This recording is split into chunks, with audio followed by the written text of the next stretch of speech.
have a hobby and a passion like this, time and effort, how much time and effort goes into it, hours per the day? You're saying you're looking on eBay, Lots. Yeah? I mean, that's the thing that I don't think some other collectors locally here understand, and I think that's maybe where some of the jealousy comes into play with other hobby enthusiasts is, how did you find that? Like, I don't, like, you're so lucky to get that. There is luck involved with it, but there's so much that goes on behind the scenes to get a piece sometimes. Hours of research on the internet to find a guy's either a phone number or a way to connect to a player, or because sometimes reaching out to someone doesn't lead to anything, but they have another lead for you. Oh, hey, listen, I don't have that, but you know what? I know a guy that's very private, has an item that you might be interested in. Let me reach out to him and see that if he'll, give him a heads up that you might reach out to him, or see if he's interested in maybe moving this piece. And sometimes you'll reach out, so now you're like 2 or 3 people deep into finding another person for a particular piece. And when you first reach out, when you finally get to that point, there'll be the response might be, yeah, no, I don't think so. It's not really what I want to do. Okay, well, listen, if you ever change your mind, here, let me send you some pictures of the things that I have, just to show you that I'm not a guy that's looking to, buy it and then flip it like 6 months, 2 years down the road. Let me show you the things I've accumulated here in the last 8 years, 10 years. And you'll see that I'm a guy that has the passion, that wants to display it and have others appreciate it. And then all of a sudden everything changes. Oh, wow. They realize you're not just in it for a quick buck or something, that, maybe I'm not appreciating this particular item anymore. So you are the guy to have that, I think. I want you to have that. Mm-hmm. And then they'll, then the negotiations start. Mm-hmm. Okay, so what do you want? Mm-hmm. And most times it's monetary. And then other times it's trading. We have, you have a Cape Breton Oilers jersey? Oh, I don't have one of those in my collection. So why don't we do this trade? And they'll, and then you start, it's a negotiation. Yeah. And other times, and this is my favorite part, is they'll say, no, I'm not interested right now, but I'll keep you in mind. So I call it planting the seeds. And I'm telling you, I've had quite a few things grow from those seeds. Because I can remember a couple of times where I just in the gym, having a quick workout, and the phone will ding, messenger, and literally one particular message of many says, Dale, I think it's time. I think I'll let that piece go to you. Just randomly. You're not expecting it, but always ready for that moment. Life, man. Life is funny. Planting seeds. I love it. That's what life's about. Planting seeds. Planting seeds. And I've been fortunate, and I'm very lucky to be in the position that I am to be able to spend the money and to meet the people that I have with, the job I do and the lifestyle that I've lived now. And so I'm thankful for all that. So the whole journey, when you first started, let's say your first trade, your first whatever, did you think it would be like this? Never. No? Never. One hockey jersey has led to this. It's part of my life now. It's not work. It's just what you want to do. Yeah. Being off in the wintertime for a couple months, because my landscaping company doesn't do snow removal. We work hard for the months that we do. And so some people call this my winter job, my hockey search. And that's what the first few years started as, looking for pieces. But now it's all the time. I'll be at work and we'll be laying sod, and my phone will message, and it's someone that's, hey, Dale, you got to see this. This just came up online. You need to get this. And sometimes I'm not interested, and other times I'm like, oh wow, it's like I have guys looking out for me, and they're all over the place. I'm looking out for you now, man. After hearing this, I'm looking out for you 100%. I get messages randomly throughout the whole day. Dale, I don't want you to miss this. You got to see this. Yeah.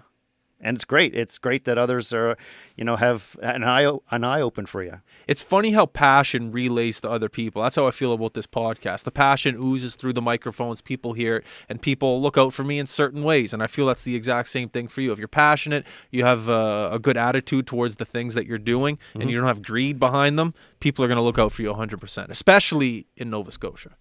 Yeah. People care. People do care in Nova Scotia. This is still the best place to live. I love it here. Well, think about it. Remember, you just talked about the goalie that played here. Markhold? You know, it's but talk about all like the kids that move here that go to Dallas, SMU, King's College. They don't even play hockey, but they live here for 4 years. They meet a girl, and then they stay here. they stay here. They stay. But They really do. I can't tell you how many guys we've had on the podcast Yep. that are from Ontario, but there's like, I'm never moving, never. Yep. Why Of all the move? former players that have come through the city of Halifax, they all say the same thing. Warren Skorendensky, same thing. Said, that was the best time of my life living in Halifax. I loved the city. The people were great, not just, the hockey people, but just living in the city. And these guys, they want to come back. Yeah, Warren started mentioning, what's real estate like there? I want to move back there someday. I mean, lives out west now, but wants to move back here just because he really enjoyed his time here. And that's awesome to hear. Yeah. But, I mean, it's Nova Scotians taking care of Nova Scotians. Like, when I found this jersey of yours, and how I got your jersey it was actually someone involved with the Mooseheads organization that had a friend that was trying to sell some jerseys, whether it was for Christmas cash or whatever. Don't ask that. Don't ask those questions. I said, well, send me some pictures of what you have. I'm always interested, because that's why the guy reached out to me, because he knows that pretty much I hardly ever say no. It's an addiction, unfortunately. It's like if There's worse addictions you could spend. there are worse addictions you could spend money on. Absolutely. Sent me some pictures, and I was like, you know what? There's always guys looking for those.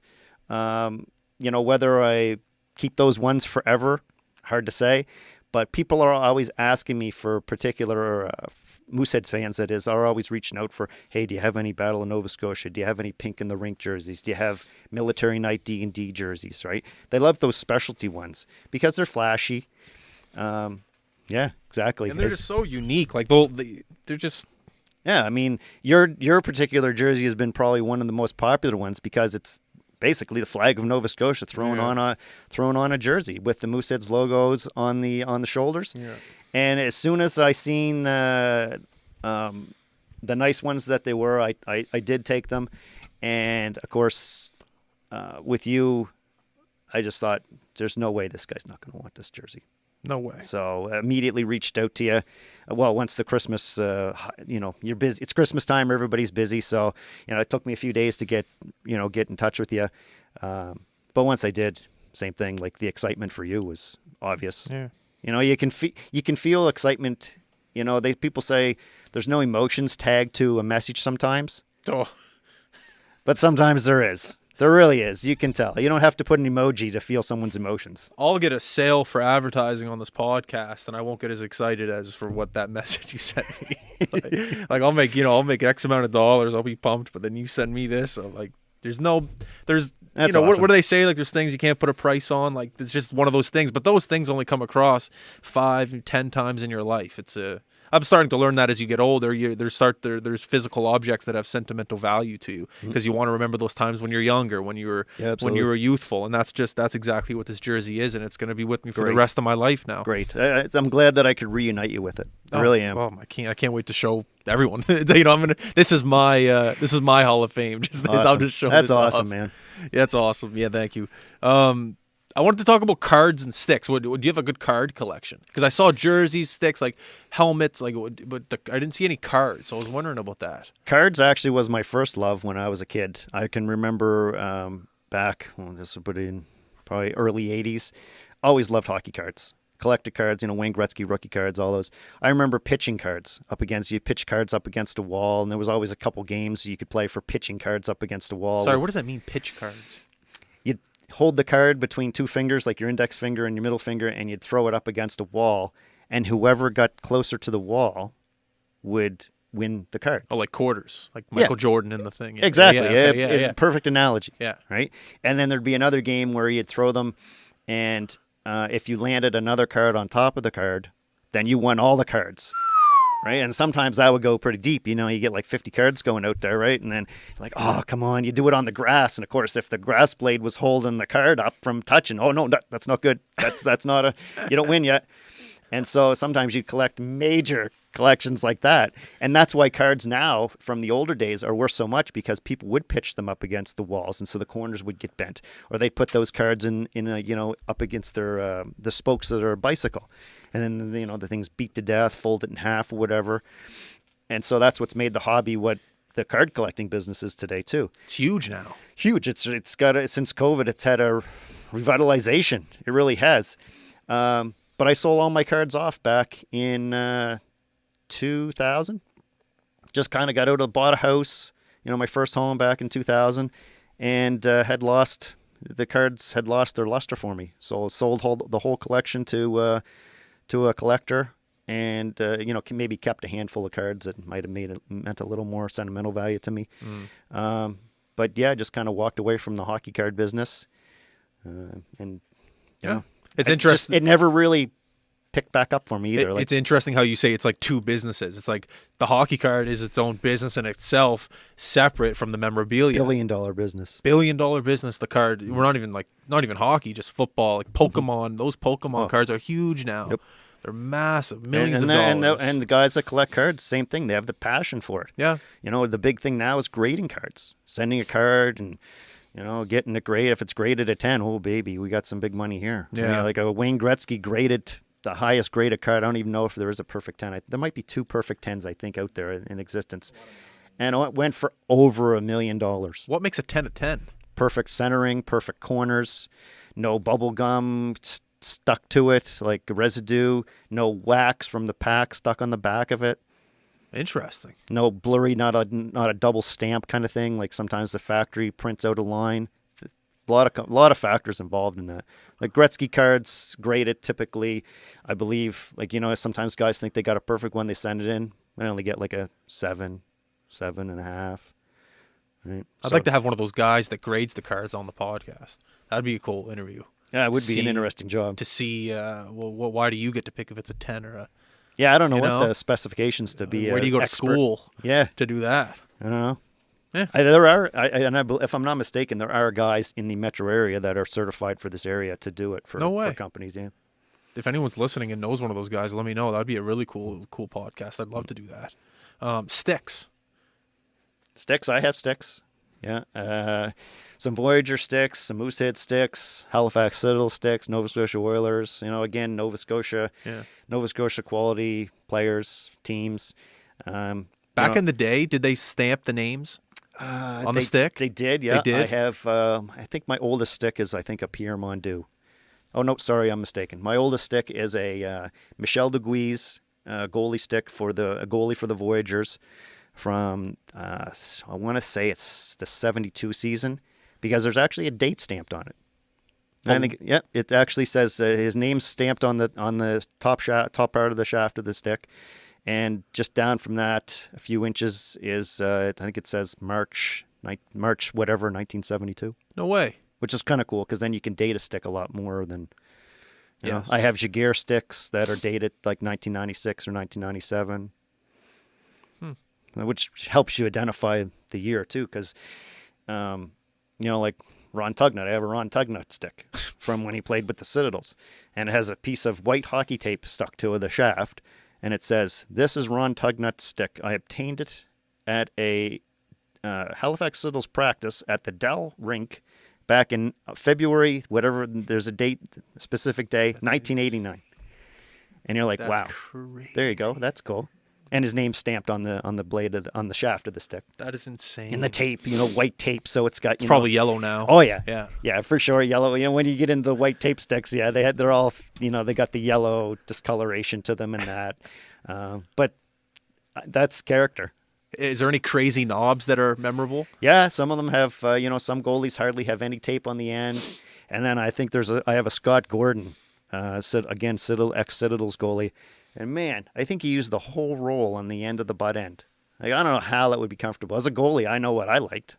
And I guess, again, personal taste. But yeah, the thing it's absolutely a whole roll of tape. Huh. It's got to be about a 4-inch circle at the end of the shaft of the stick. Crazy. I don't know how you could ever. Man. He's not dropping that one on a poke check. I can tell you that. When people come over and visit, how much time are we at right now? 58 minutes. when people come over and they look at everything, what's the most common? Everyone goes, "Wow." They do. What? No, but what? What's the most common piece of um, blanking here on the word, but like piece of property you own? Well, what is it? That gives the wow factor. What's the wow factor? I don't know if I could zoom in on one particular item. It's just when they take the corner coming down into like the man cave area, into Hubley's Hall. It's just the quantity and the quality of the merchandise and of the memorabilia and the way it's displayed. Like it just gives you that wow factor as soon as you see it. You're expecting to see maybe 3 or 4 things. And then there's display cases full of championship rings and 1980 fiberglass Ernie Higgins goalie masks that are, highly sought after, and trophies. And it's just laid out like I should have a merchandising degree from going to university, not the degree that I got from going to SMU. Marketing and that too, right? Yeah. But I don't know. It's just come naturally to me to show things off, to display them properly. I mean, I did retail. I had my own retail business for 15 years. And I guess maybe that merchandising background, it's just second nature to me. It's a no-brainer. I get a piece and I know exactly what I want to do with it and how I want to show it off. You go up to a display cabinet, and you know how you want to lay out a pair of Guy Carbonneau skates. And I thought, how are we going to do this? Okay, I got an idea. Go see a friend of mine. We take a piece of a 1/4-inch plexiglass and we notch two little strips in it. Put the skates right in it. Now it looks like the skates are actually sitting on ice. Yeah, that's sick. With Very a picture smart. with a picture of Guy Carbonneau That's sitting cool. right in front of the skates, and so there you go. Now you know exactly what those are. That's really cool. Are you ever sitting in there and think, I want to reorganize it? I do that with the studio sometimes. I go, this could be. Do you ever do that? All the time. Yeah. How many times have you done it? I lost track. I couldn't tell you exactly how many times. Sometimes one new piece will change the whole corner. Yeah. You're like, oh, I got to show this one off. Yeah. And we have there's mannequins with jerseys on them. And, if a new piece is demands being shown off, okay, I got to take this one off and put a new one on. And then how are we going to show this? Sometimes there's a picture with it. Could be an odd, like Kevin Kaminsky's jersey when I got his Citadels one. He sent an autographed picture with it. Dale. To Dale, killer. No one takes the fort, my friend. I love that. Personal messages are the best. Yeah, it's great. That's and now awesome. that picture will sit with the jersey, Yeah. and so it means even a little more to me. That's unreal. A little bit of advice for someone maybe that wants to get into the line of hobby or work that you do. Obviously, passion needs to be there, but Focus. Yeah, focus on where you want to go with the hobby. Some guys like collecting just pucks. Some guys just do sticks. Some guys just do jerseys. For me, I started off with jerseys, then it evolved to a goalie mask, and then lots of goalie masks, and then trophies and rings. But the common denominator in mine is it's all Nova Scotia. It's all local maritime hockey memorabilia. But that covers such a broad range for what, my spectrum is now. But know what you want to collect. If you just want to focus on jerseys, or if you want to focus on one team, like I did when I first started, Halifax Mooseheads. That was my passion, and then I branched out to the history of the team. And now I like collecting. Whether I just found a 1946 program of the Moncton Hawks versus the Halifax United Services team. Yeah, exactly. I don't even know what you just said. A senior hockey team from the 40s. There's so many other teams out there that I'm learning about. The Halifax Wolverines, the like I said, the Junior Canadians, the Halifax Junior Canadians. And if anybody has any Halifax Junior Canadians merchandise, I am in the market. Hey, no free plugs here. You got to pay for that. Finding their stuff is very rare, like programs and pictures. I mean, my ultimate holy grail for them would obviously be to find a jersey of one of the players. That would be ultimate, because they did have their jerseys actually are similar to the Battle of Nova Scotia that you're wearing. The Nova Scotia crest was actually right on the front of the jersey. Oh, yeah. Very cool, right? The black Halifax Moosehead script jerseys that so many fans love, that just said Halifax right across the chest. That's actually a tribute to the Halifax Wolverines. Oh, The Halifax Wolverines, that's what theirs said. Halifax in script right across the chest. It's actually a throwback to that team in the 50s. wow. A lot of people don't know that. No, I They just didn't think, know. the Moosehead just came up with the Well, Halifax script. I thought you when you said Halifax Wolverines, I thought you meant the junior A team here in like the early 2000s. I didn't know there was a team in the 50s. There was. Wow. Hard to come across pictures and that. I mean, you never find a jersey of them, but that's. There's one out there, I bet. Well, there's probably one out there. I mean, it's like going to the Nova Scotia Sports Hall of Fame and seeing some of the trophies and some of the old sticks that they've have. Like you wonder, where did that come from? And again, there's a story with every piece. And that's what's interesting. For me, just hearing some of the stories. How you sometimes either saved it from garbage, and I know I've saved some things from the trash, where it came from. Can you give me one of your favorite stories about a piece? I can, yeah.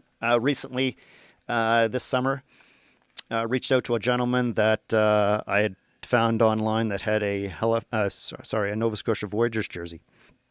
And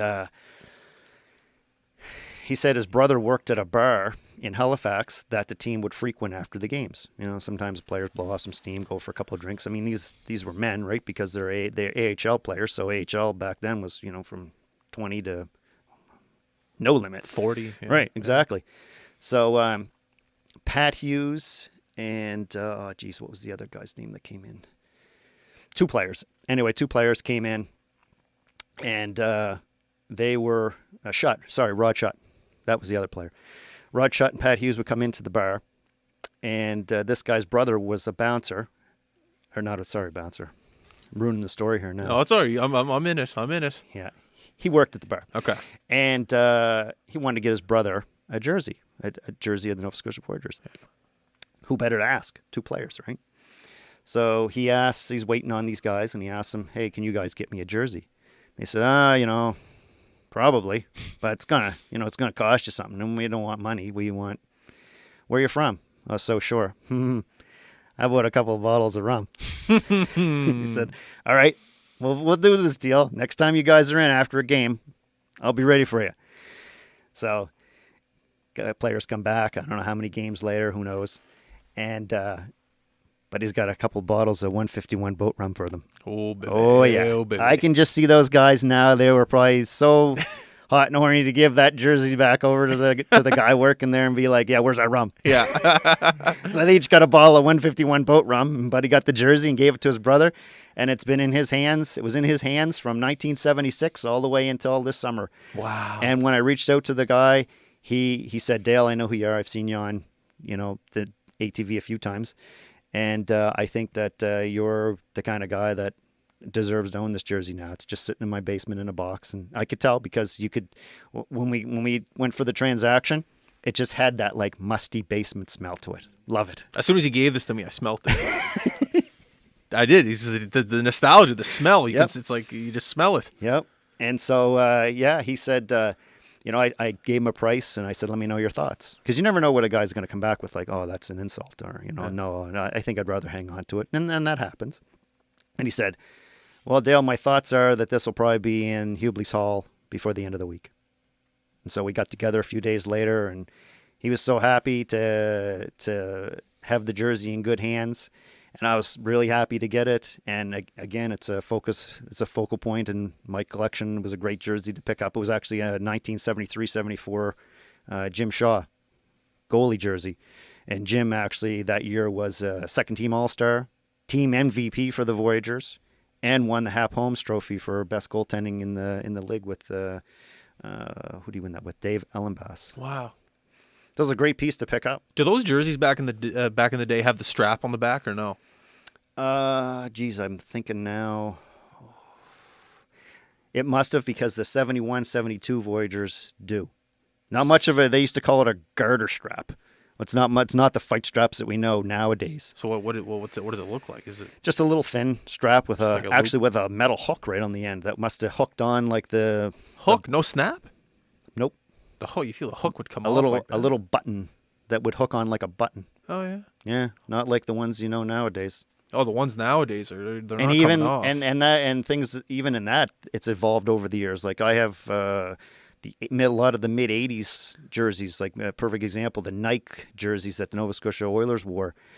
They just had a loop, and all you do is to keep it as a tie down, a skate lace. Yeah, like talk about like. Evolution. That's one thing I think that maybe a lot of people don't understand for what you do. You get to see the evolution of jerseys, gear. It's true, very true. That's kind of cool. The masks are the biggest thing too. Like to see that how the goalie masks have evolved, and one of the things when Mark Holden's when we did the deal with Mark, I got 2 masks from Mark, and one was the the traditional face molded to your face fiberglass mask. So that would have been his mask in like 1980, 81.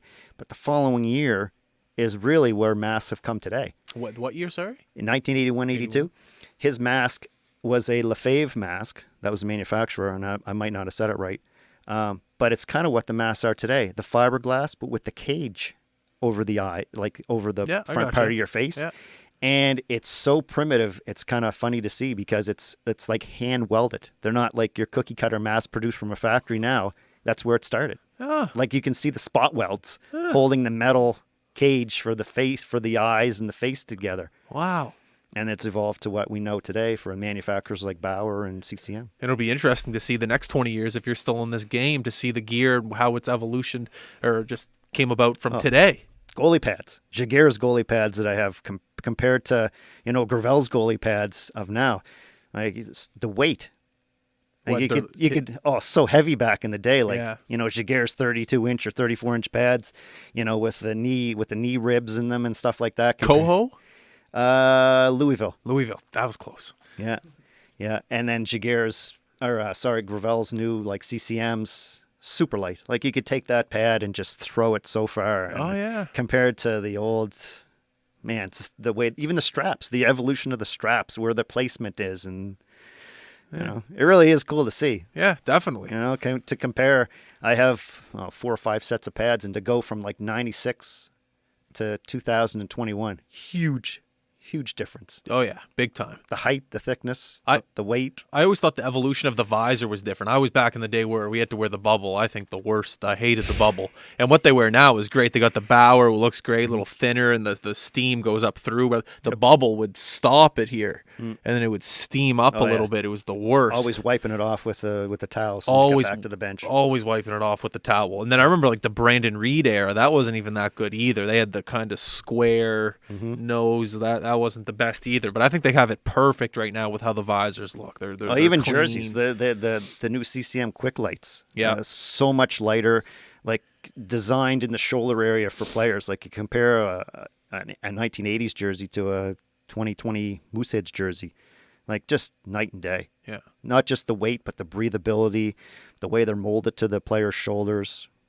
I remember that was one of the big things I noticed when I got called up, because Junior A, you just get whatever Joe Blow jersey. But when you get called up to the Q, you get those, they were called Reebok Edge jerseys back in the day. This isn't one of them. This is, I don't know what this is, but still, you can still notice the stitching and the quality of it compared to the things that you would wear in Junior A. And I always remember that was a big excitement point, was put on the Moosehead jersey, and it was a real pro stock Reebok Edge jersey. And there was a theory out there that, you could sprinkle water on it and the water would run right off. And it did kind of run off. It kind of seeped in a little bit too. But I remember getting the jersey, putting it on. I'm in the dressing room and I just put a little water on my arm just to see it run off.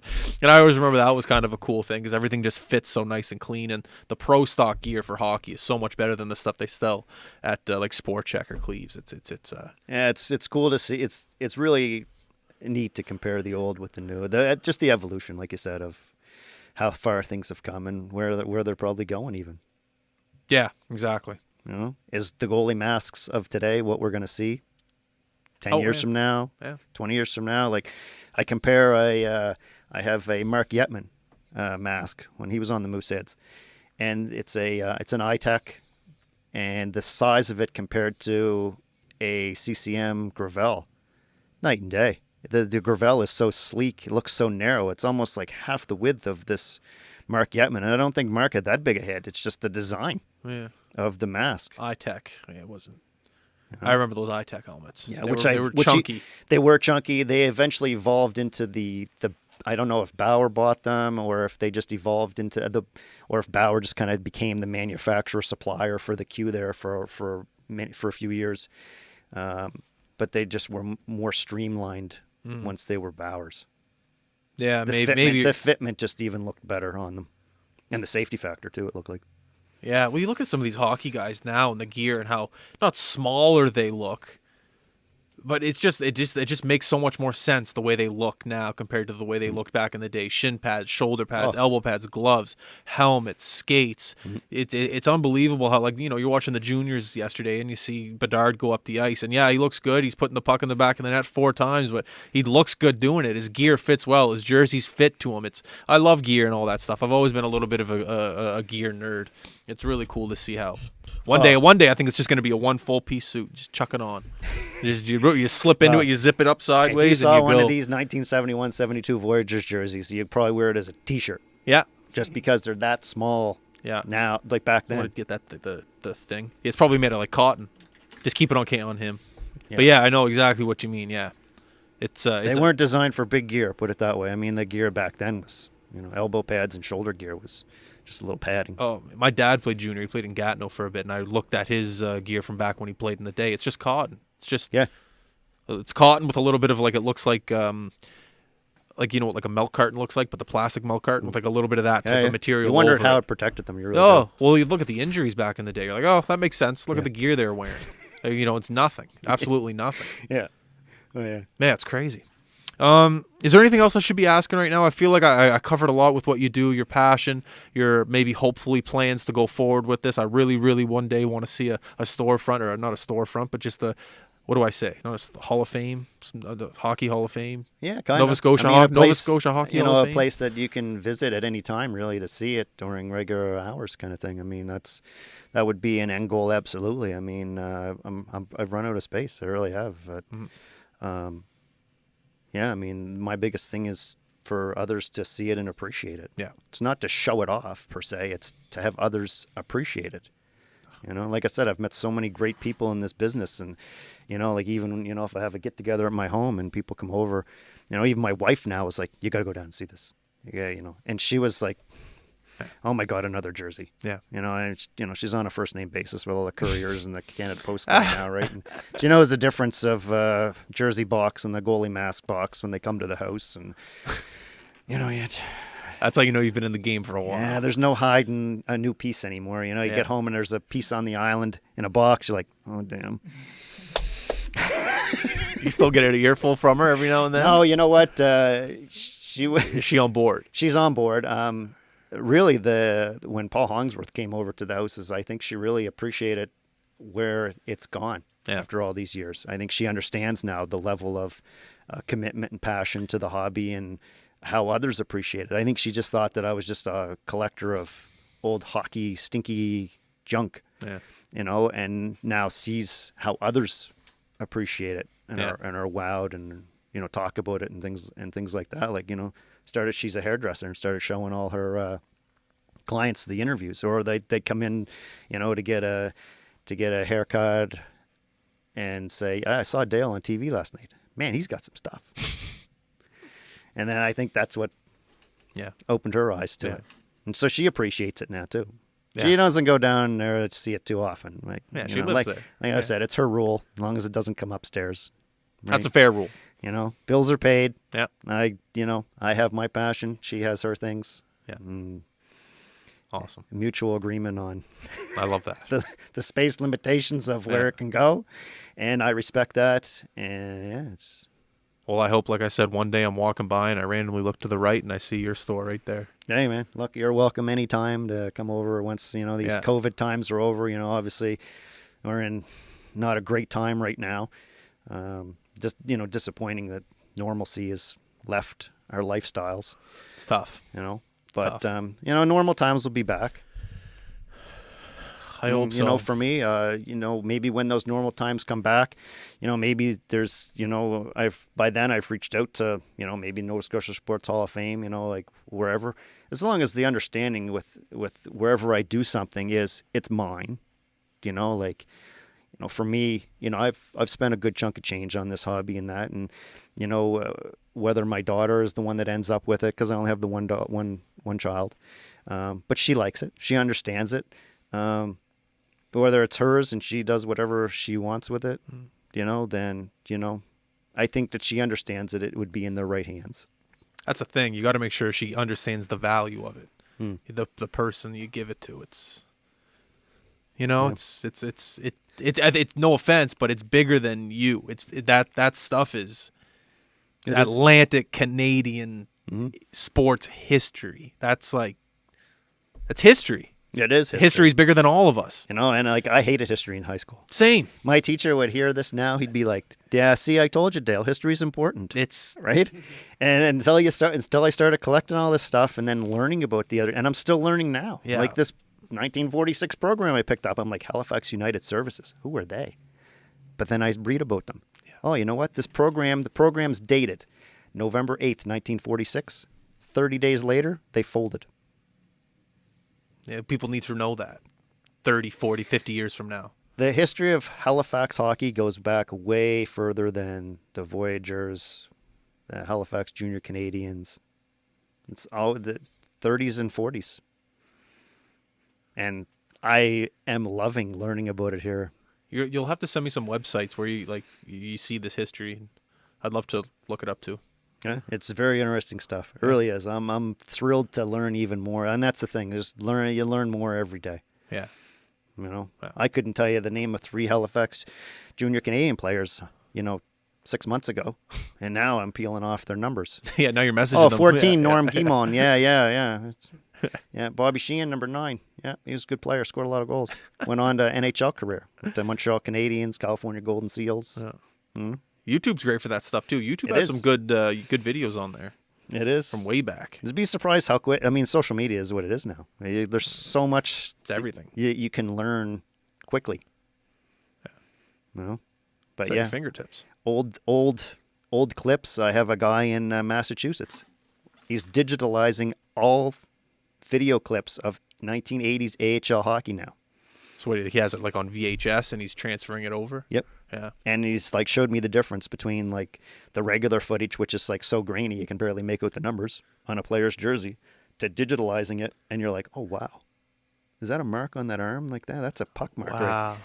They're very cool. They're doing a lot of that stuff with like World War I and II. Yeah. Old footage, and they're digitalizing it, putting it on Netflix. I know what you're talking about. That's Yeah. cool. And I mean, that's great for, someone like me, because it's almost like he's doing the work for you. Yeah. He's doing it for himself, Yeah. but he'll share it with you, Yeah. which is great. I mean, to meet guys like that only helps the hobby, doing the history of, and that's the thing that you learn over the years. Trying to authenticate a jersey is a big thing. Because like now there's China knockoffs for everything nowadays and things like that. Yeah. And I mean, criminals realize how to make fraud and make money off it. So now you've got guys that are like finding, say, an 80s Pittsburgh Penguins jersey and taking a puck and putting a couple marks on it, scraping it, and be like, yeah, that's a Mario Lemieux jersey.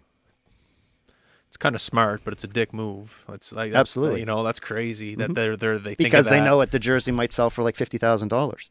Yeah. And they've stripped the numbers off like a number 6 or something like that. And now, best they could, and now make it a 66, and that's just an example. I'm not talking about any particular incident or anything like that. It's just, so the biggest thing in this hobby is they call it photo matching.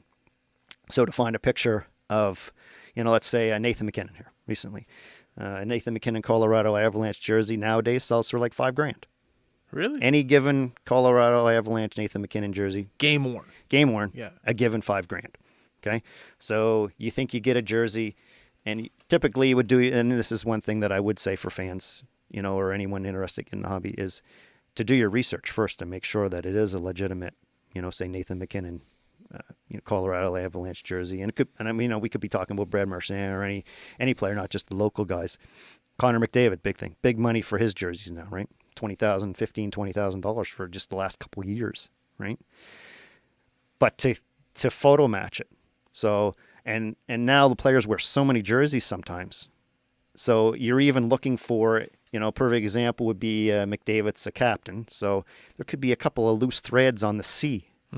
But if you can match them with, say, a Getty image or any kind of online Google picture, you find the highlights and games and video footage, and you go through them. Here is video footage of him sitting on the bench, but you can pause it, zoom in, right? So you got to match it with an image. I got you. You know, That's it could cool. be a puck mark, a stick fray on the arm, anything like that. Then you know you have a legitimate, authentic, game-worn jersey. Because the letter of authenticity is only as good as the piece of paper it's on, right? I can write a letter and say, yeah, this one was worn by so-and-so. Brandon Reed in 1999-2000 season. Huh. But when you have a picture of him wearing it in the Memorial Cup, hugging Alexei Volkov because they just lost, and it's all of this career's over with the Mooseheads, but there's a big puck mark across the front of the chest. Bingo. Yep. There's the real deal. That's cool. Things you learn. Things you learn. That's unbelievable. Take a piece of paper on face value, but there's no denying a picture that's an authentic match. This is great. I've had a great time talking to you, Dale. This is a treat.